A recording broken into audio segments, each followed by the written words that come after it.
There's something ancient in the woods, something with claws too long and eyes that never blink. It's a primal fear, whispering from the oldest parts of our minds when the sun goes down and the trees become silhouettes. We call them stories, but sometimes, the stories claw their way into reality, leaving behind evidence and victims. These are 3 true encounters with creatures people swear were werewolves. Not the movie kind, the real, hungry kind. Survivors don't talk about silver bullets. They talk about cold dread, unnatural speed, and eyes that burn in the night. Tonight we venture into those shadowed places where the line between man and beast blurs.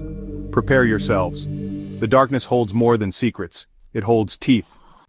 The Montana air was crisp, the fire crackling in the heart of our camp, just me, Liam, Sarah, and Ben, miles from civilization. We laughed, swapped legends, and watched the stars feeling invincible. But as the night deepened, the woods grew silent listening. Then, a heavy snap. Not a squirrel, not a deer, something big just beyond the firelight. Liam stopped playing guitar. Probably just a deer, he said, but none of us believed it. More snaps circling us. Too fast for a bear, too quiet for something so large. Ben shone his flashlight, nothing but trees. But the sounds kept moving, methodical, intelligent. We realized, with horror, it was circling us. Testing us, Sarah whispered. What is that? No one answered. The fear was primal. We huddled closer to the fire, every shadow alive. Ben shouted, "Show yourself! We're armed!" But we weren't. Silence. Then, Sarah screamed. She pointed at the trees, face frozen in terror. A blur, a rush of air, and she was gone. Chaos. We called her name, lights darting into the void. Nothing but the echo of her scream. No struggle, no trace. The woods had swallowed her whole. We weren't dealing with an animal. This was something else, something hunting us. The fire felt useless. Every sound sent terror through us. Then, a new sound. Heavy padded steps at the edge of the firelight. A shape emerged impossibly tall, moving with unnatural grace. Matted fur, long limbs, and eyes that glowed with knowing intelligence. We thought we were alone, until something walked just beyond the firelight, too tall, too fast, too wrong to be human. We were prey, trapped in a circle of light surrounded by darkness that watched and waited. The forest was no longer a place of adventure. It was a hunting ground. We clung to the fire, praying for dawn, knowing the night was far from over. The last thing I remember was those eyes burning in the dark, promising we'd never forget. We survived, but the woods took something from us that night, and it's still out there.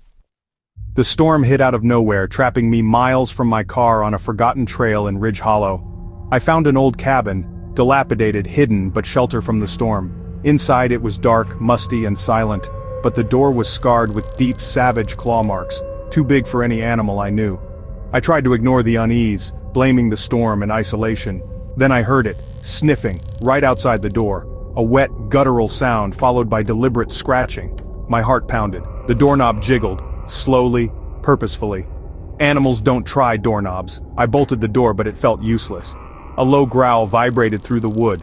The scratching moved higher as if measuring its reach. Heavy breathing, circling the cabin. A flash of lightning revealed a massive, hunched figure at the tree line. Matted fur, glowing yellow eyes fixed on me. Not a bear, not human. Something else.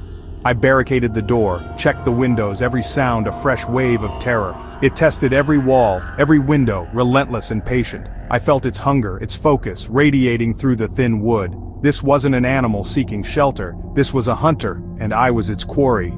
The storm raged, time stretched by fear. I huddled in the corner, flashlight trembling, waiting for the door to burst open. As dawn crept in, the sounds faded.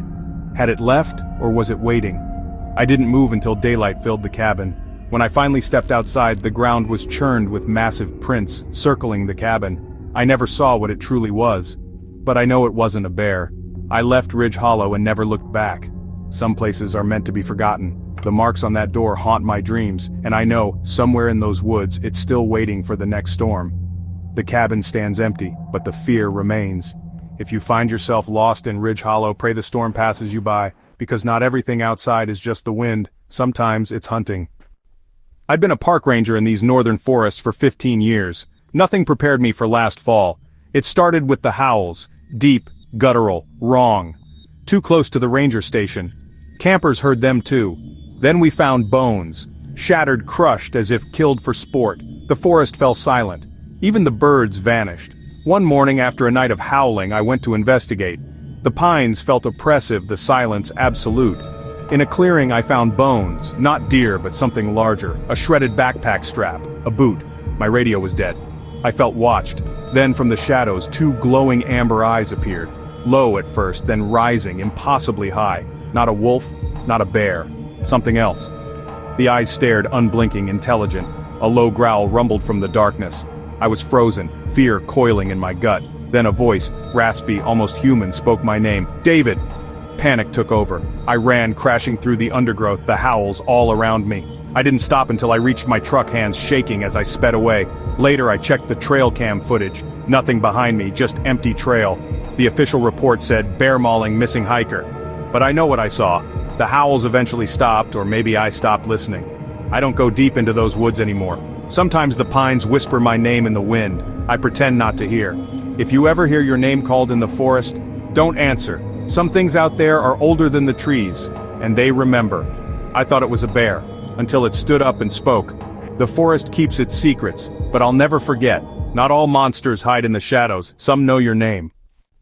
The woods keep their secrets well. These stories are just a few whispers from the darkness. For every tale told, how many remain unheard, their tellers silenced by what they met. People still report howling in those forests, where the veil between worlds is thin. Next time you hear it, ask yourself, is it a wolf or something pretending to be one? These creatures aren't just stories. For some, they're a life-altering truth. Which story haunted you most? Firelight, cabin, pines? Share your answer below if you dare. Stay safe out there.